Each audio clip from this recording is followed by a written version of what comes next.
and we're going to get started here.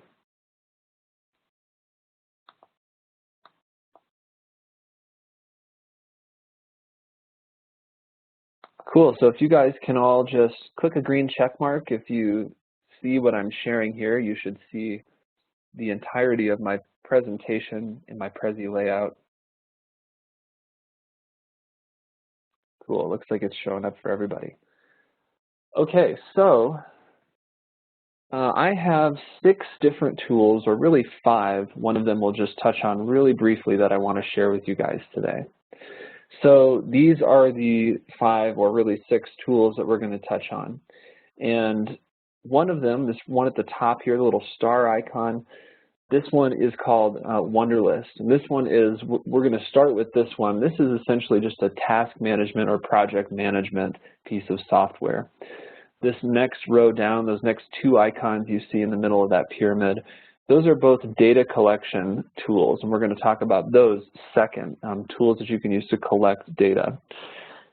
And then that 3rd row at the very bottom, those are all tools that you can use for actual creation of content.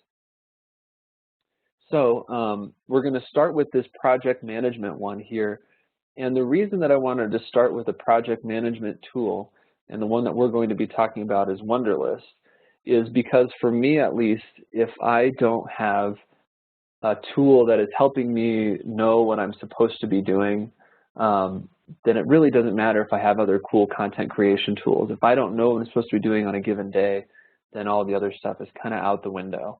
And I am just a huge productivity tool junkie.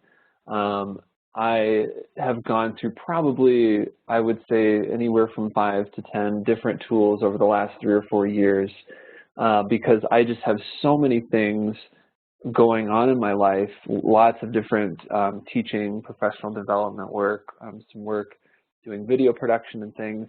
And if I don't have a tool that's helping me keep track of all that, I will just get lost very quickly.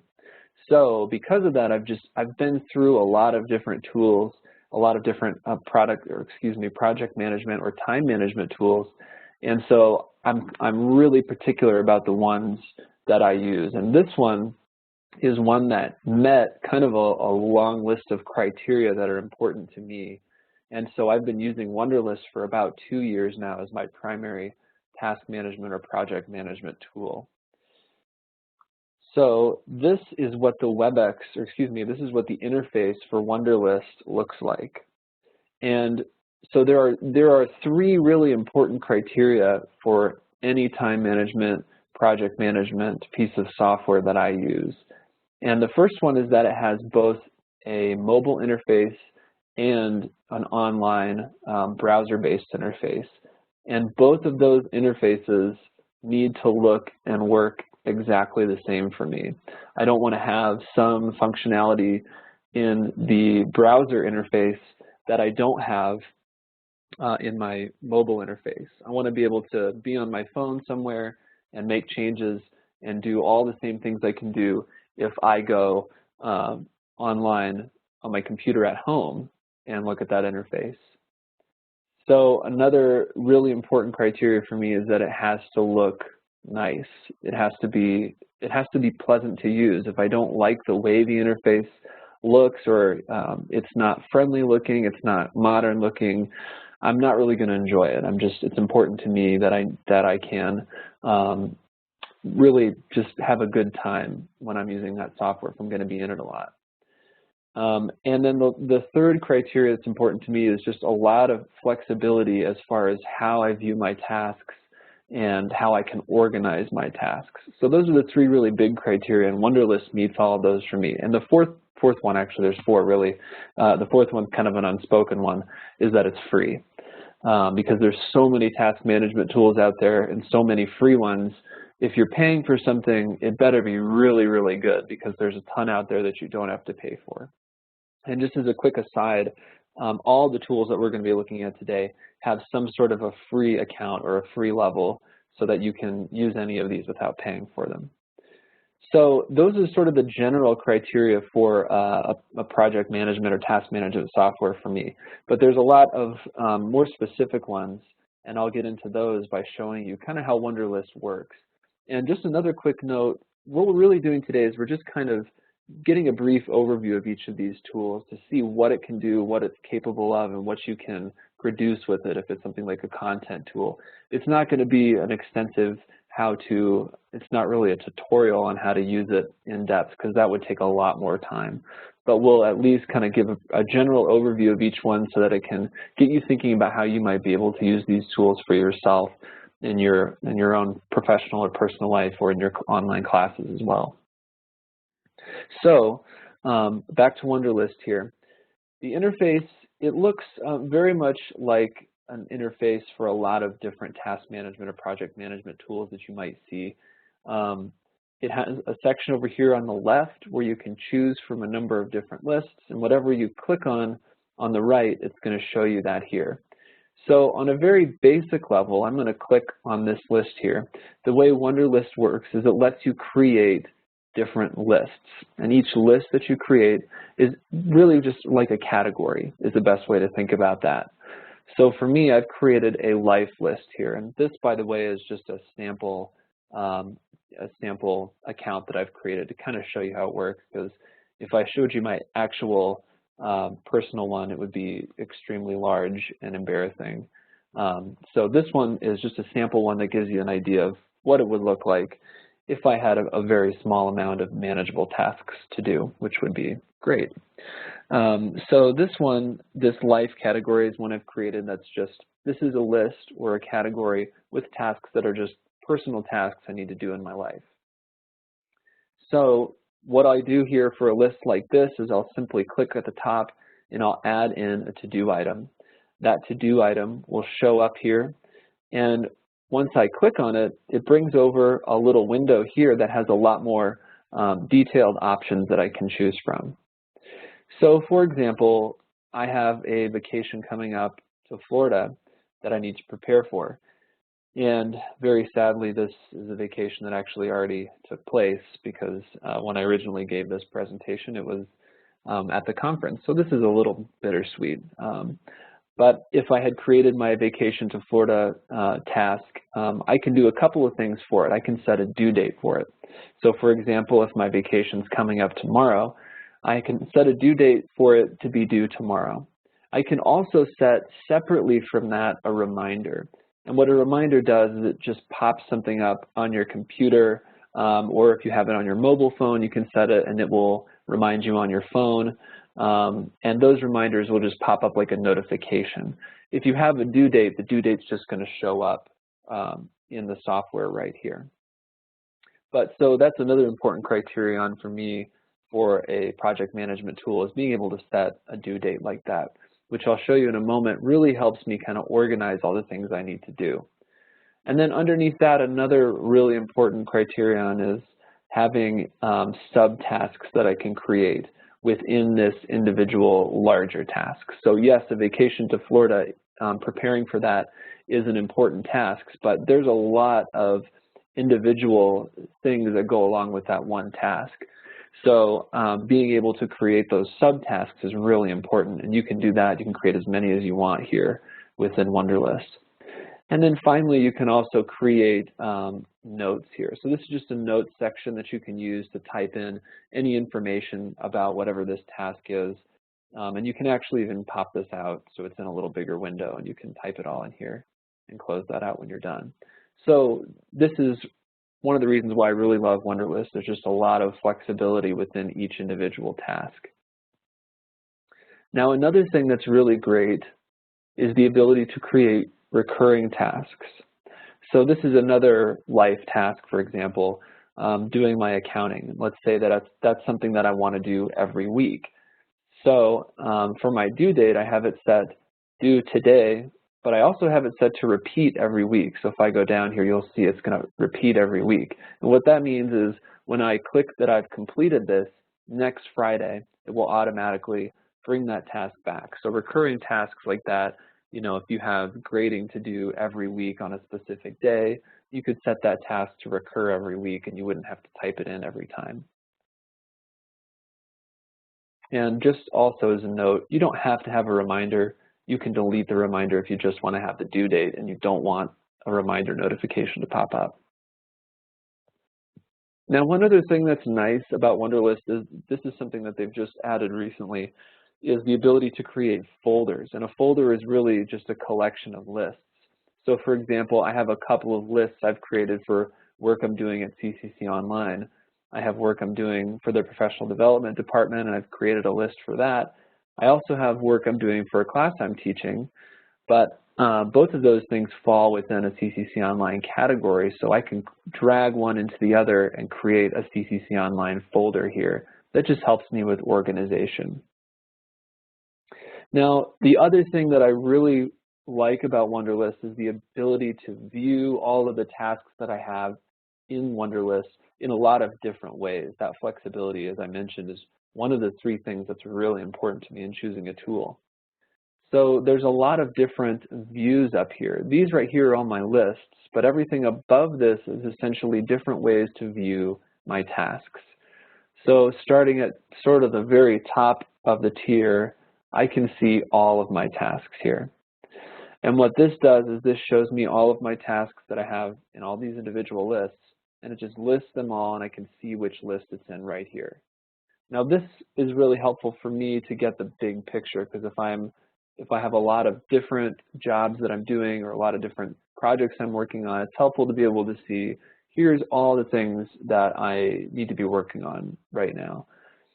And now the next one you can do is you can move down to a week level. And you'll see when you do this, it's going to change from showing me which category these tasks are in. Instead, it's going to show me the due date.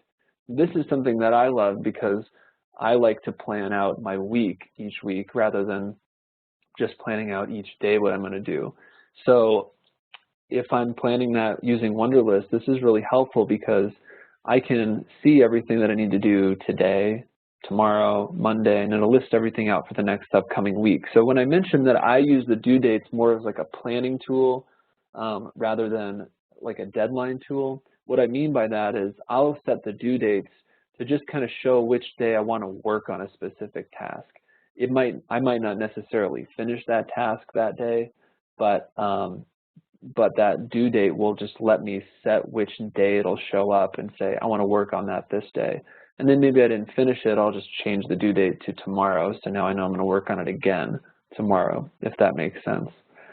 And then once I've set all of those, I can look at my today view and just see, well, here's the things that I just need to do today. So it's really great to just go from here's everything I got to work on. Let me set some due dates for things I want to do this week and each day that I want to work on those things. And then be able to look at that week view and see each day specifically, and then just go to, here's what I'm doing today, right now. So that is a pretty general overview of Wunderlist. But before I move on to the next tool, I would love to just pause to check on questions and see if you guys have any questions about Wunderlist or how it works, or any features maybe that I missed or didn't cover. So if you have those, you can go ahead and just type those into the Q&A panel. And as I mentioned, if you don't see that, you can move your mouse to the top of your screen. The little drop-down menu will come down there. And it may be under the Options drop-down menu all the way to the right there that you can see that Q&A.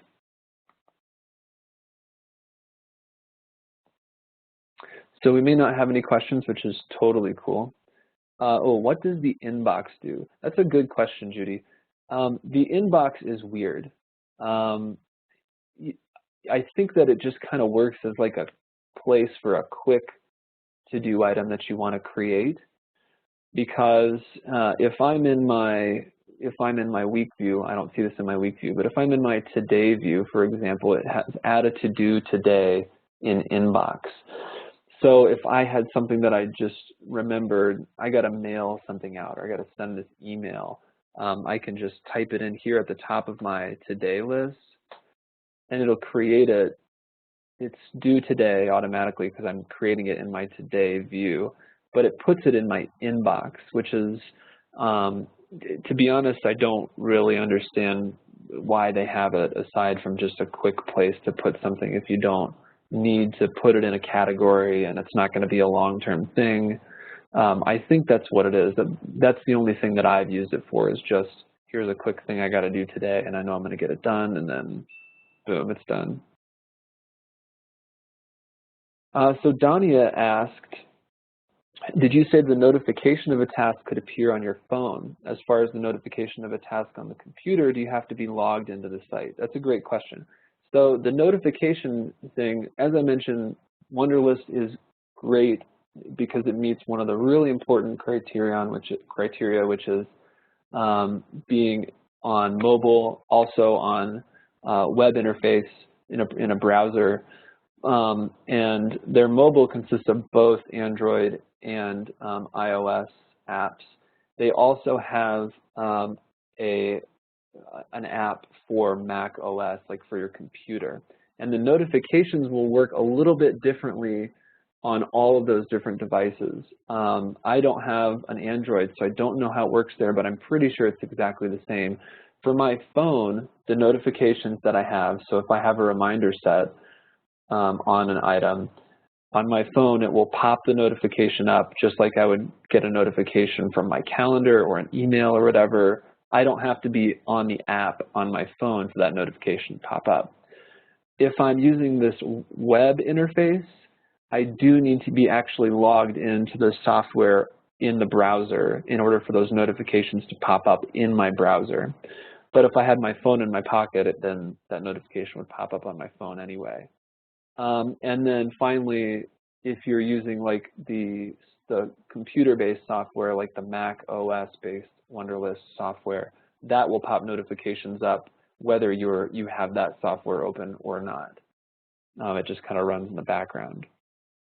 So hopefully that kind of gives you an understanding of all that. Judy asked, how does Wunderlist compare to Outlook? Well, Outlook does a little bit more as far as, obviously there's the email feature in Outlook that we don't have here. Outlook has the calendar feature, which you know, you're getting a view of all your appointments essentially from a calendar view. And this is more focused on, it's more of a list of the things that you need to do rather than a calendar, I would say. I've sort of, you know, figured out a way to use this to show me what I need to do each day, each week. But there's no like month view in here, for example. I couldn't see my whole month of to-do items coming up if I set due dates to be going on over the next month or so. One thing, so I would say that if you're really trying to use it as a calendar, like so I use, this is a good way to look at it, is I use Google Calendar for my calendar, my appointment calendar, and this does not replace that for me. I use both. So this is where I keep my list of items that I need to do, but if I have an appointment, I'm going to put that in my calendar versus putting that in my Wunderlist, if that makes sense. So with that being said, Outlook has a task list function, which I don't think is very good. So I would say that this is much better than that task list function in Outlook. But if you need a calendar, this doesn't replace your calendar.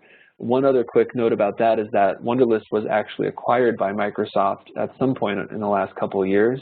So they do have an integration with calendars like Outlook or Gmail. And what it does is it creates a calendar for Wunderlist that will create an event or put a little highlight on the day that an event is due. So you could integrate this with your calendar and it will show you the days on which you have things marked as due. I'm just going to mark some of these as answered real quickly. And I'm going to get this last question from Amy, and then I'm going to move on to our next tool, and I'll make sure to hang around for questions at the end. So if there's anything that you think of after the fact, I'll answer those as well. Amy asked, is it possible to set up a set of to-do lists that students could subscribe to for a course? For example, I could put in all the due dates for the class and the students could subscribe and have the due dates show for their class assignments? That's a good question, and I don't know the answer to that immediately. What I do know is that there's an invite feature, which you can see right here in the top right of the Wunderlist interface, and that feature allows you to invite people to a specific task, I believe.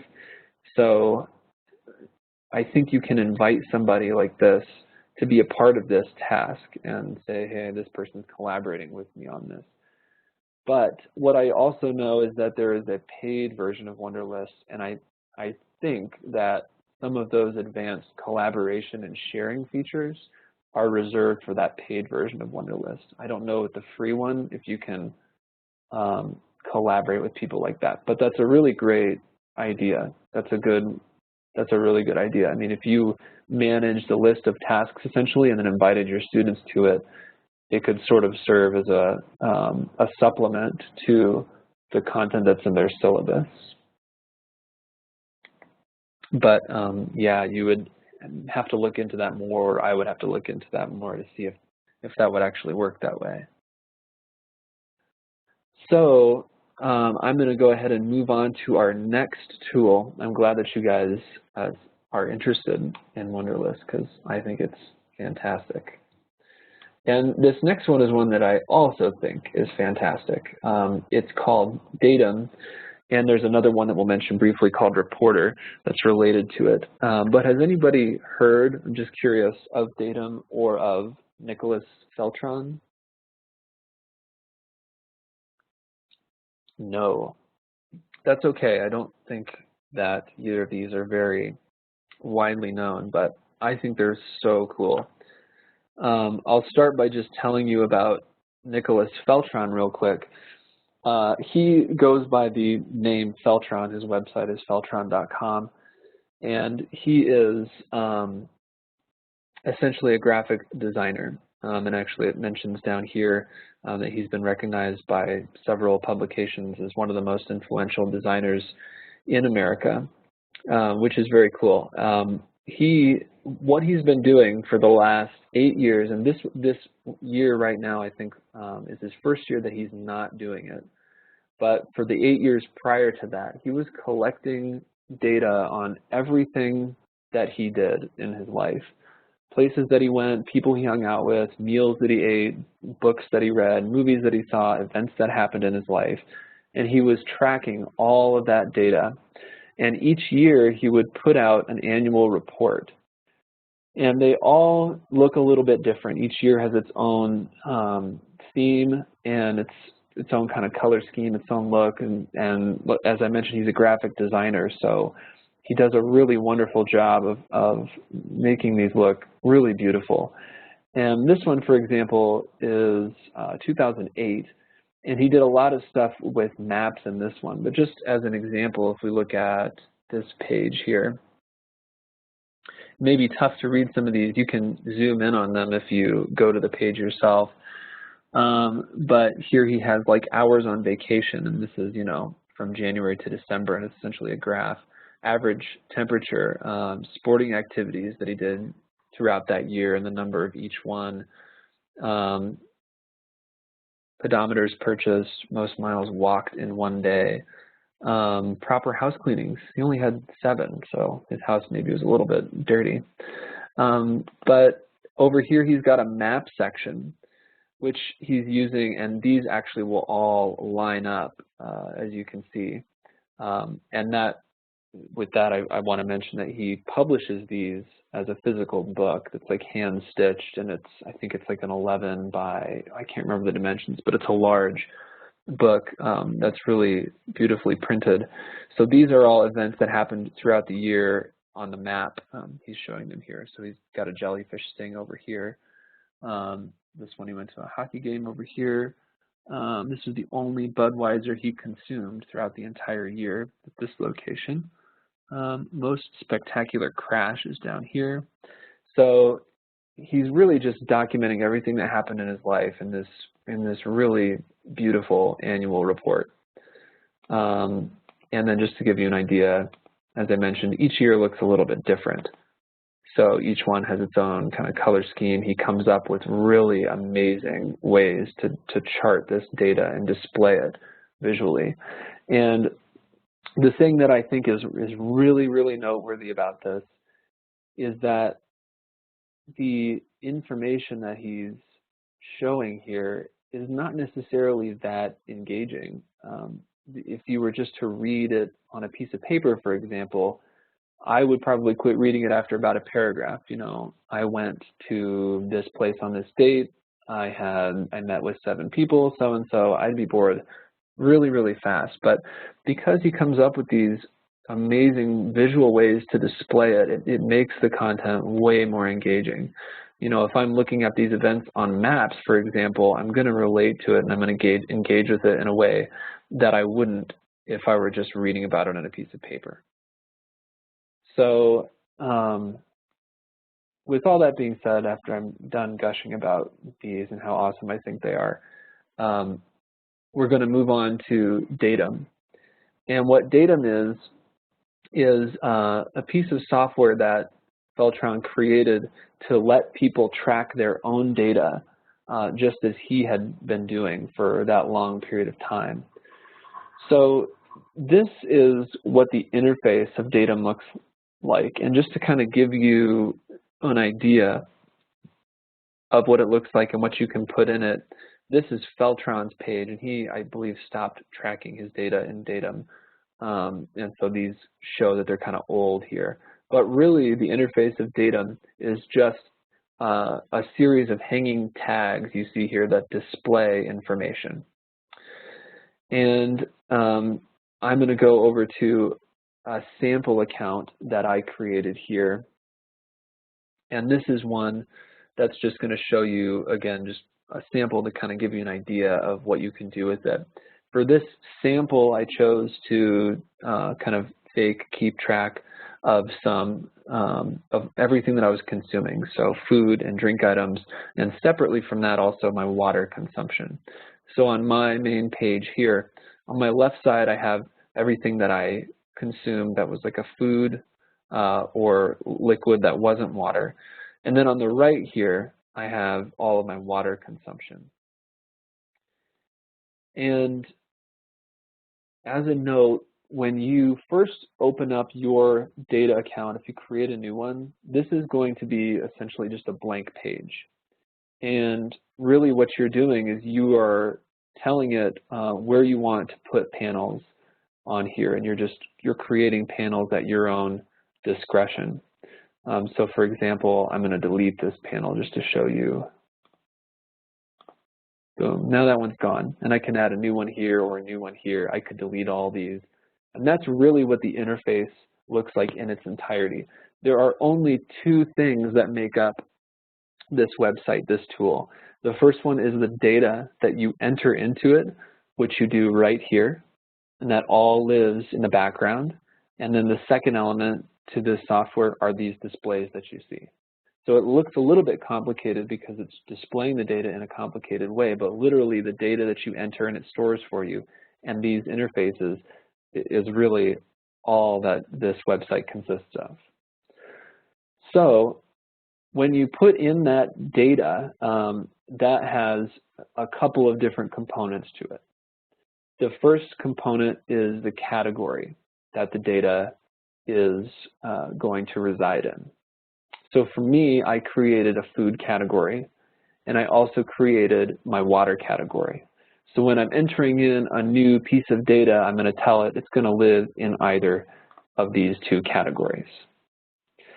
The second thing for the piece of data is the item, whatever it is. So for example, I have a list of all the items I've ever entered here. Banana is an item, for example. That item's category is going to be in the food consumption category. And then the third piece of each information, piece of data, is the amount.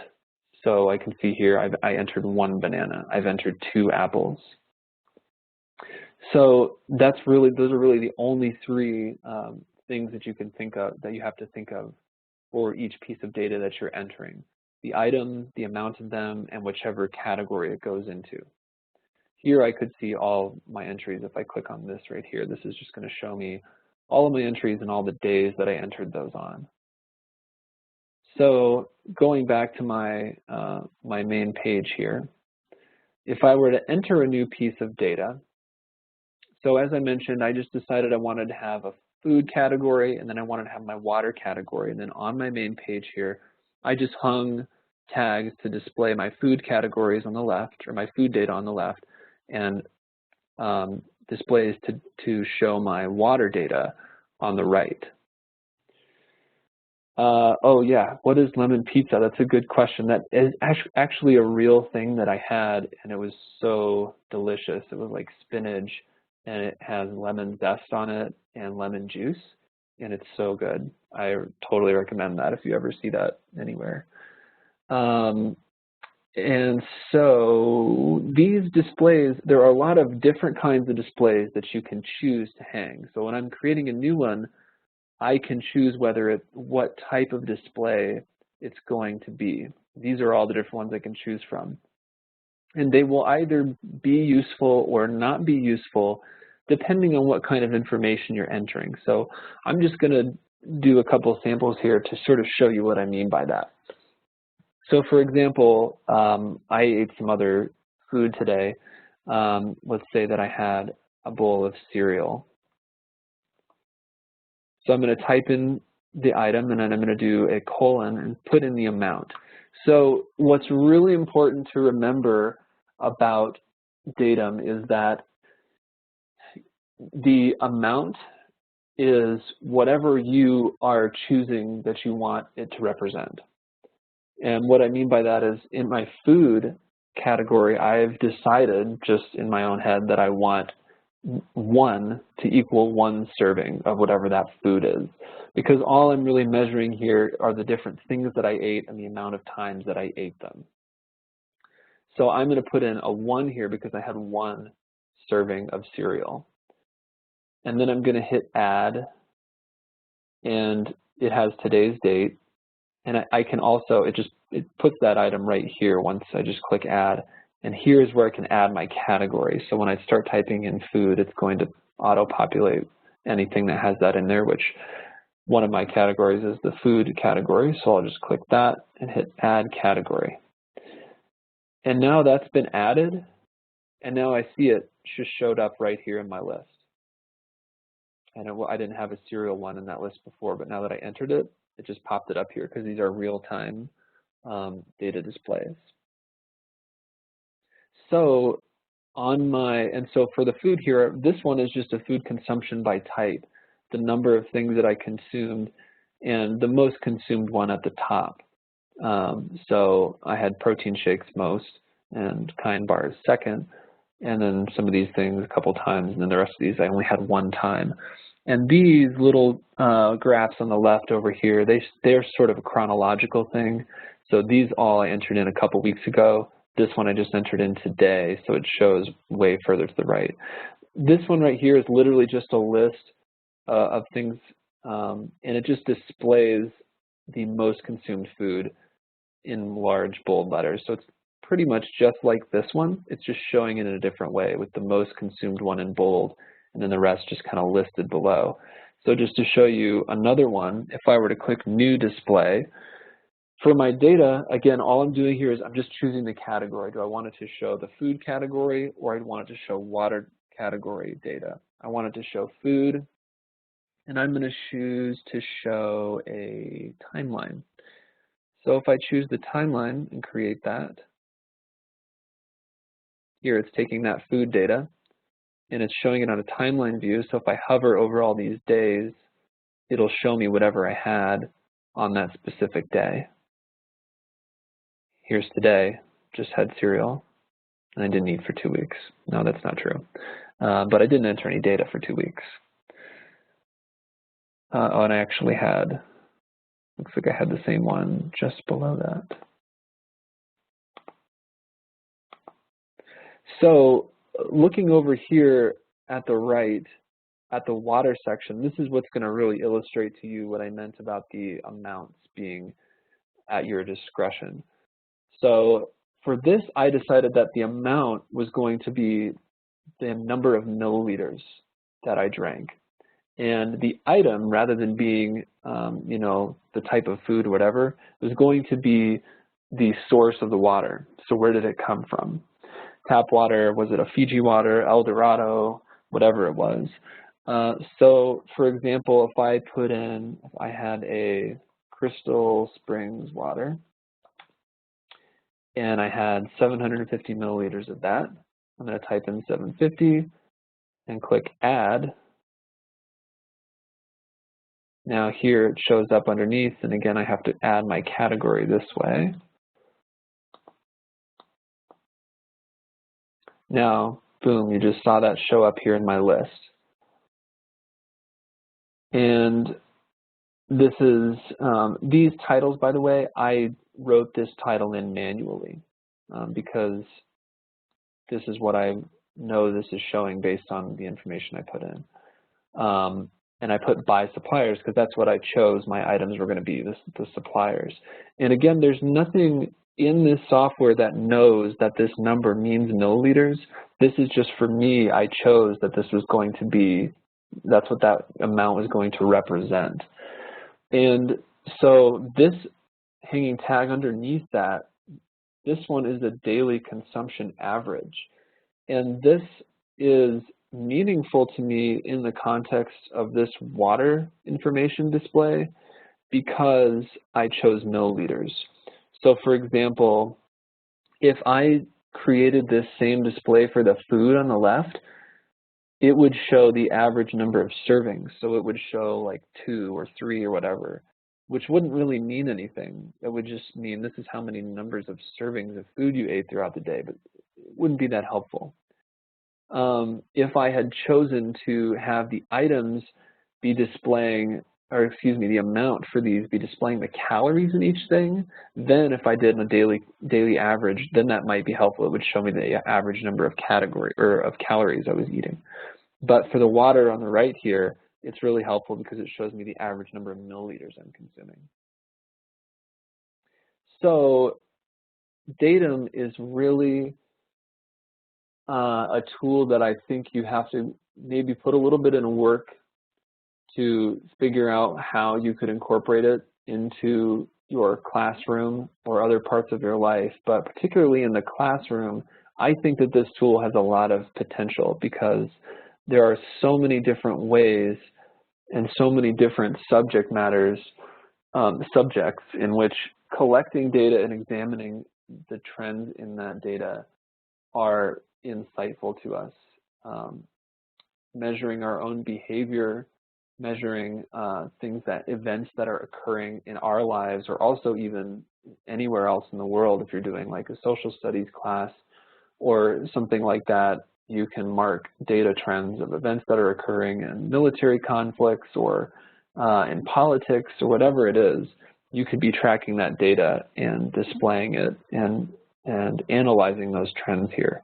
So again, this isn't immediately evident, boom, this is how I can use this in my class, but I feel like if you spend some time thinking about it, you'll come up with some really creative ways that you could use a data collection tool like this. Anne asked if I track work-related items. I do not. I don't track work-related items. I, in fact, have been tempted to track a lot of things in my life using this at several different points, but I have always decided not to, just because I felt like I would go down the rabbit hole with it.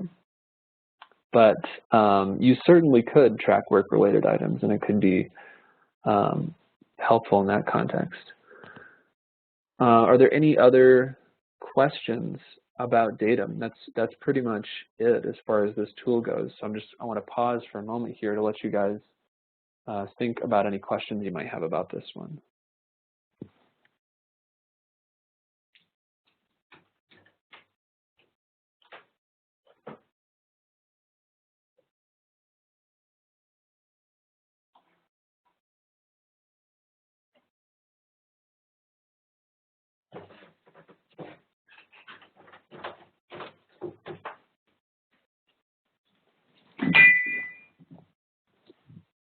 So no questions, that's okay.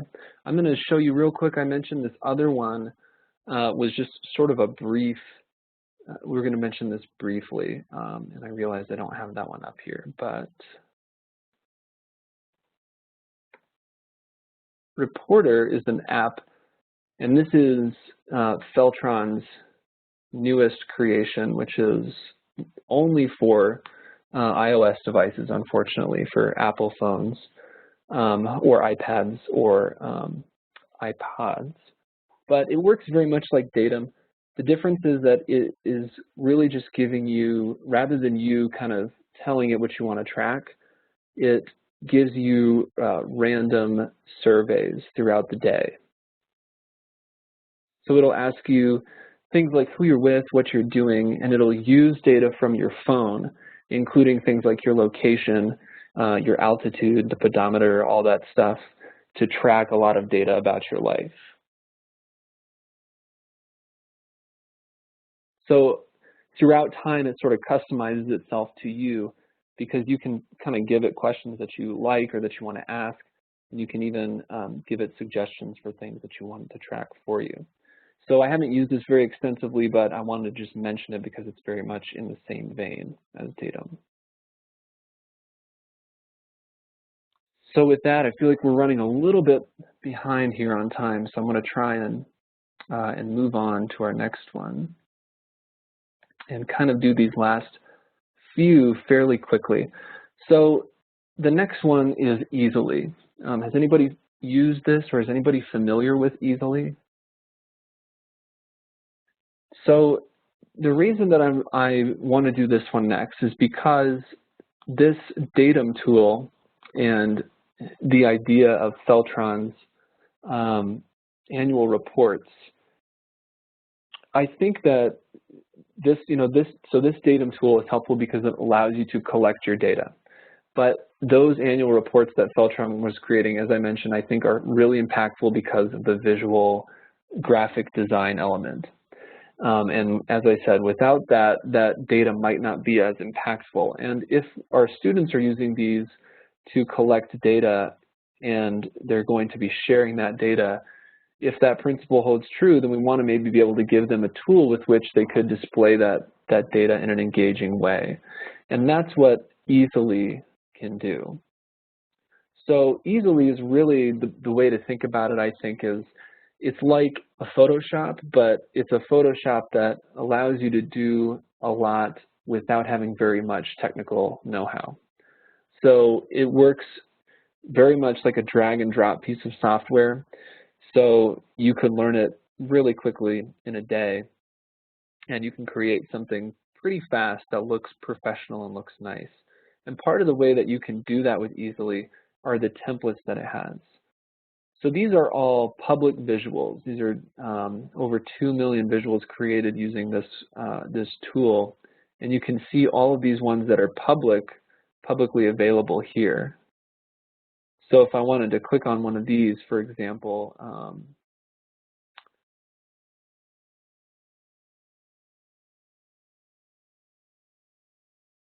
so this is tracking calories or sugar in things that you've consumed, beverages that you've consumed, for example.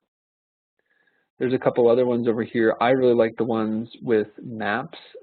So this is a good example of a map one here. This is like population of the United States and how it's distributed geographically. And it looks really great. It looks very similar to the kinds of things that Feltron was creating in his annual reports. And the really great thing about this is once I open this up, this entire thing is editable. So not only are we looking at public images that people have created, but all of those images we were just looking at on that list are editable simply by clicking and moving anything around on here. So if I want to be displaying data about the United States and I want to do it with a map, I could start with this template. I can change all of these things. I can shrink these, I can change these numbers, or even just delete these numbers entirely if I want to. Change the percentages. I can move all of these individual little people here. I can put them in different places, change all this text everything on here can be changed. The only thing that can't be changed is the background. So this background of the United States right here.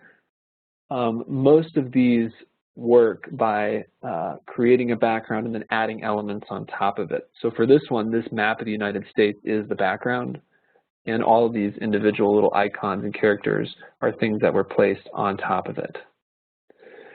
So for example, if I wanted to start from scratch, I could do that either by deleting elements, or I could start my very own project from scratch without starting with the template. So for example, just to kind of show you that, or actually I'll stay on this page and just clear my canvas here. All of these things at the top are elements that I can put in without them having already existed on my page here. If I'm starting with a blank canvas, I can add in a background. I could even add in a new picture if I wanted to. And once I have my background in, I can click on Objects. I can look in the categories, or I can search for something, but in all of these categories, animals, for example, I have all these little icons. I can change the color of the icons, change the size of them, add in the text, add in different shapes.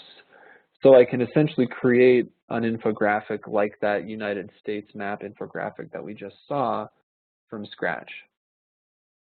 I can change the opacity of these. And it's all drag and drop. So everything that's up here, I just drag and drop it in. I can create charts, and this chart looks terrible when you first put it in, but that's only because it's using primary colors here. If I click on these, I can change the colors of these and make it be something that kind of matches my color scheme a little bit more, like this purple I just made. I can also change all the values and change the labels. So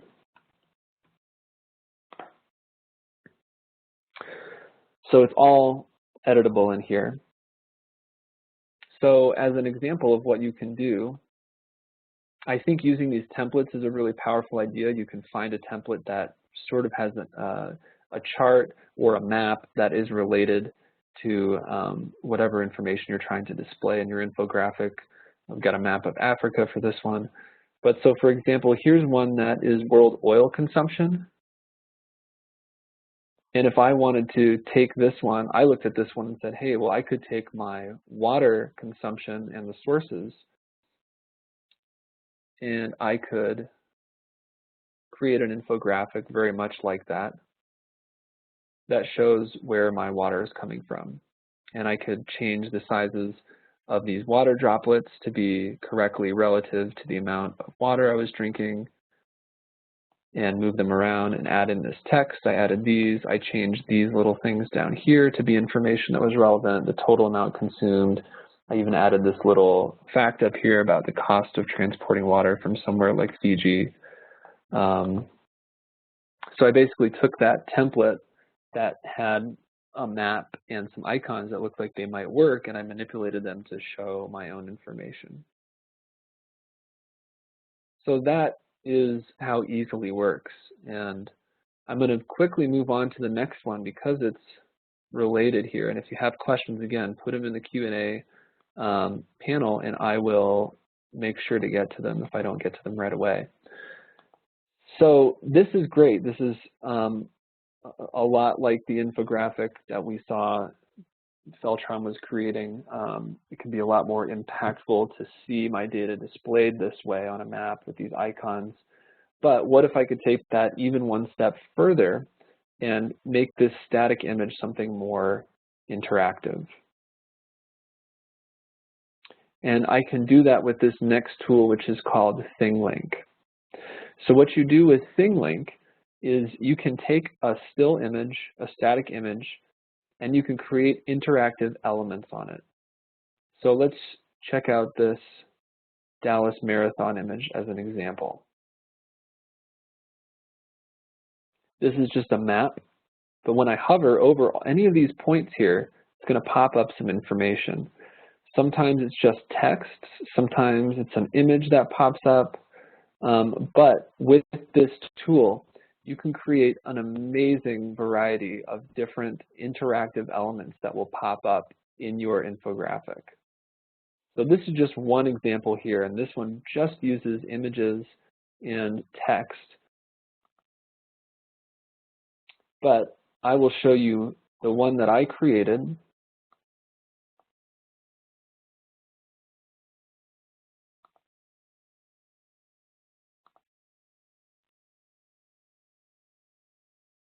Using my water suppliers image. So I took this image that I created in Easily, and I added interactive elements to it on these different spots. So this, for example, is a link to Denver Water's frequently asked questions about water quality. It opens that up in a new tab. Here, over my VOS icon right here, is a YouTube video about VOS water.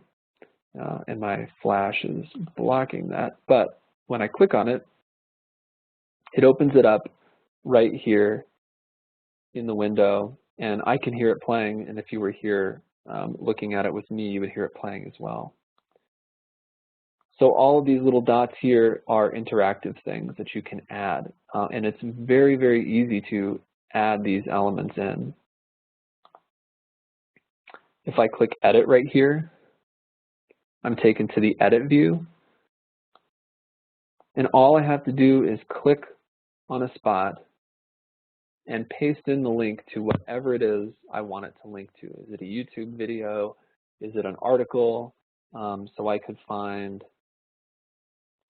South America water quality video. And here's a video about health risks for the Brazil 2016 Olympics. That's very relevant. And I'll just copy the link right here at the top of my browser and paste that in. Where I clicked here, it brought this up. I just paste it in here and I click Save. And that's it. Now that video, if I just save that here, now that video is linked into my image, and if I hit play, it's going to play it right here. And here's the really, really cool thing. This is the list of all of the different types of things you can link to. And these say rich media tags for HTML5. And what that means is that for each of these different types of content, the way it pops up in your interactive image is going to appear differently.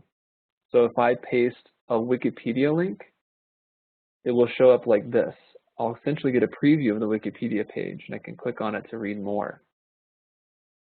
If it's an Eventbrite event, it's going to look like this. It even has an interactive button to attend the event. Google Maps will create an interactive map. I can actually move the entire map around, and it's all of Google Earth right here in that interactive map. YouTube, Vimeo videos, audio like Spotify, things from SoundCloud, you can embed a music file and hit play, and it will play that music file right there in the image. Images for things. These all are going to look different, and they're going to be customized based on where that content is coming from. It's very, very cool. So we had a question about how you save this. And that's a really great question. So with Easily, this is where I created my infographic, the drag and drop one. Once I'm finished with it, I can click Share. And I can do a couple of things. I can create a shareable link. And now if I copy and paste this and share it with somebody, it will take them to view this image on my page right here. I can also download my image as either a low or high quality JPEG or a PDF and share it that way. So if I were sharing this static infographic image in a D2L class, for example, I could either just share the link in my class and it will take people to my page here on Easily where they can view my image. They can't edit it because they're not logged into my account. They can just view it. Or I could download it to my computer and upload that image. with ThingLink, I am uploading the image that I created in Easily to create this interactive one, right? So I would need to download this as a JPEG, high quality JPEG, which is what I did. And then I uploaded it into ThingLink here to create a new image to work with. And then I added these in. Now to share this one, what I would need to do is click this share button, and now it gives me a link to share or an embed code. I can't download this because all this interactivity is happening on the website here. So in order to see this, you would have to come to my ThingLink page, this page right here, in order to view it. Judy just asked a question, can you embed the file in D2L? That's a good question. You can. So with this share button, this link right here is just like a hyperlink. So if I pasted that in my D2L course, if I was a student or a teacher even, anybody else who clicked on it, another student or the teacher, would be taken to this page where they could view it on my page. But this is the embed code that you can use to embed the image, the interactive image, into D2L without having to go out to this page separately. So that's how you would share these finished items that you're creating in Easily and in ThingLink. And I realized I didn't go over to my next little circle, which is okay because there's nothing in these anyway except for the title. So any questions about that? I know we're running a little bit out of time here, and I want to make sure to just briefly touch on this last tool here, which is similar to ThingLink, and it's called Project. And the reason it's similar is because it uses rich HTML dynamic links to media like we saw in ThingLink, but it allows you to create presentations using that information. So it's very much like a substitute for something like PowerPoint. PowerPoint is still a standard, which is unfortunate because there's so much media and technology out there that you can't easily incorporate into PowerPoint. So, for example, a lot of people get the question, maybe from students or people, how do I embed a video into my PowerPoint presentation? How do I embed a sound file into my PowerPoint presentation? And it's not very easy. If you are embedding a video into your PowerPoint, you have to include that video file and have it packaged in your PowerPoint, which you're uploading and then sharing. And it can be kind of a mess if you don't know how to do it or if you've never done it before. So something like Project makes embedding media like that very, very easy. And as an example, I just made this sample project in Cold Blood to show you just kind of what it would look like to have a project that incorporated some of these different rich media slides. So the first one here, this is just a title slide. It has the title of my presentation, and that's it. This is a text slide, so it just has some text. It has some links here. If I were to click on this, these links, it would take me out to that website, but it's just a text slide. This is just an image slide. It's just an image of the book cover. This next slide is an image stack. So this is one unique thing about Project. It essentially is just a flat, linear, left to right presentation until you get to a stack, which if you click on it, will basically just move you down a level. If you can visualize kind of going underneath this presentation that we're looking at here into this stack of photos, it would be like you just, the slide were a stack of photos that you picked up. And now you're leafing through these photos that were in that stack. And now if I click up, I'm putting that stack of photos down. And now I'm going to move on to the next slide. Here is where we start to see some of these rich, interactive, dynamic slides, like this location slide that shows us where the events in the book took place. But like in ThingLink, if I zoom out, this is actually the entirety of Google Maps, Google Earth inside this one slide right here.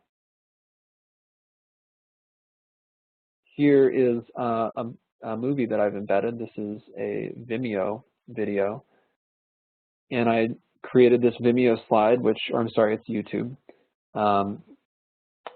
And I just click on it here and it starts playing. And again, you would hear that if you were at your computer watching the presentation. This is a dynamic Twitter feed slide. So what I've done here is I've created a slide and I've told it that I want it to display any tweets that have the hashtag Truman Capote.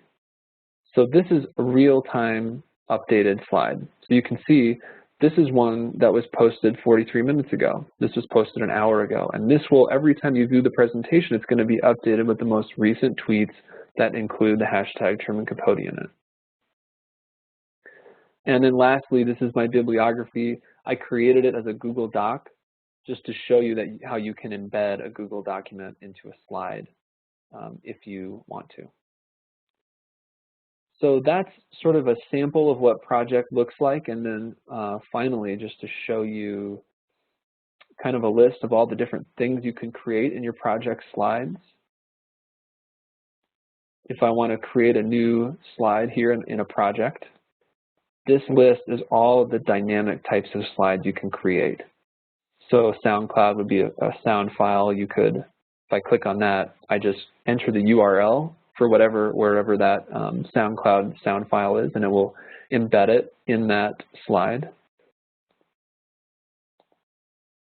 And same thing with all these other ones. All I do is I just enter the URL, the link to that video, just by literally going to the video, just like in ThingLink, highlighting the URL at the top and pasting it in. Now this was a YouTube one, so I want to make sure I go to YouTube and paste that. But you'll get some more options here. Do I want it to be in a widescreen or standard aspect ratio? Do I want it to autoplay, or do I want you to click on it when you get to the slide? Some other advanced things about information for that particular slide. And these options are all different based on whatever I'm embedding, whatever type of media I'm embedding. So here I've got my video embedded as a slide now. Sharing this would be much like ThingLink.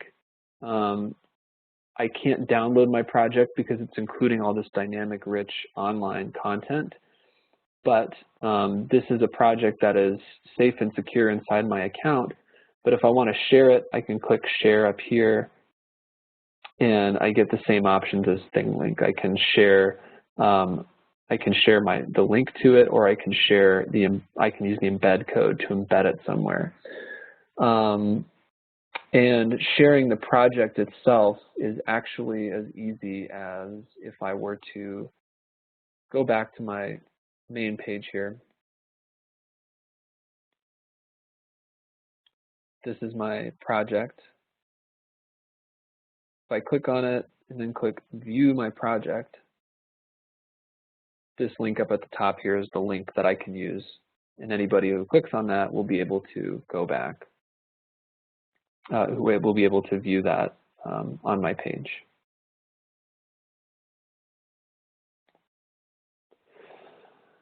So that is project, and that brings us to the end of all of our tools here. So I hope you all have some questions. I would imagine that maybe you do. And if you do, I'm going to hang out here and make sure that I get a chance to answer your questions. So Danya has a question: where are the data sites pulling the info from? Does the user have to input the data, or are there some general databases that the site has that it pulls the data from? So just to clarify, Donna, are you asking about, for example, this real-time Twitter feed slide, something like that? Are you asking, like, where is that data in that slide that's being updated coming from? Like, do I have to input that data? And just let me know if that's what you mean with that one. And in the meantime, Anne asked, you found all the linked videos, etc., before you started your project. Not necessarily. So for this one, if I knew I wanted to create, and sorry, my mouse is kind of moving around because I have some windows here that I'm juggling. But if I wanted to create an in cold blood presentation, I didn't find this video ahead of time necessarily, but I got to this point in my presentation where I thought, well, hey, there's the movie about Truman Capote. I could find this video and put it in there, and then I just did a quick search for, Capote trailer, and it was probably this one that came up, one of the first ones. I just clicked on it, and then I can copy and paste this link. So you could go about it either way. You could find your sources first and then incorporate them, or you could just kind of do it organically, and as you're creating your project, decide, oh, I want to incorporate this. Or with something like ThingLink, you could even look at this list of things that you can incorporate in ThingLink in the interactive image we're creating here, and use this as sort of like some inspiration for places to find additional content or resources. Does that answer your question, Anne, or is there anything else there that I kind of missed?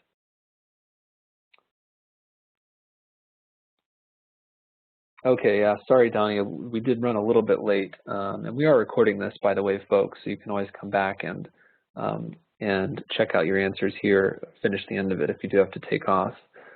Donnie was asking about the data sites like Datum or Reporter.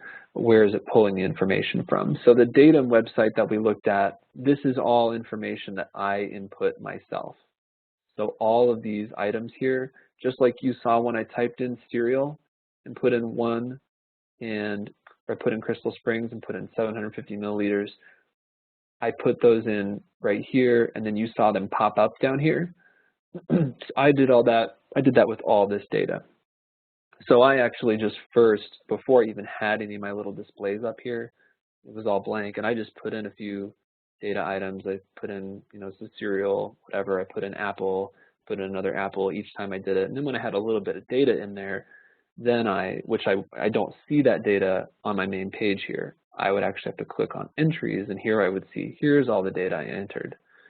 And then on my main page, then I would say, okay, now I've got some data entered, so I'm going to create one of these little hanging tags that will display that data. If I were to create these displays before I entered any data, they wouldn't show anything. But yes, this is all manual. Reporter is a combination of the information that it gets from the surveys that it sends, that it pops up on your phone randomly, and the information that it pulls automatically from your phone, like your pedometer or your location, things like that. I'm trying to find where it says that on here, and I don't see it, but it does do that, and it asks you. It'll ask you when you first use it, do you want this app to pull information from all these different things on your phone, your location, your pedometer, your altitude, whatever, your microphone? Do you want it to pull that, or does it not? So in that sense, the user can pick what Reporter pulls information from. But yeah, for Datum, it all has to be entered manually. Any other questions? We didn't pause for questions as much between Easily and ThingLink. So if you have questions about either of those or project, go ahead and enter them in, and I will answer them. And otherwise, I know we've gone over our time limit here, so if you guys do need to take off, I completely understand. And I really appreciate everybody taking the time to stop in and hear about these tools today. And you're also welcome to email me if you have any questions that you think of. Most of you, I think, know my email address, but I'll just type it in our chat window here so that you've got it.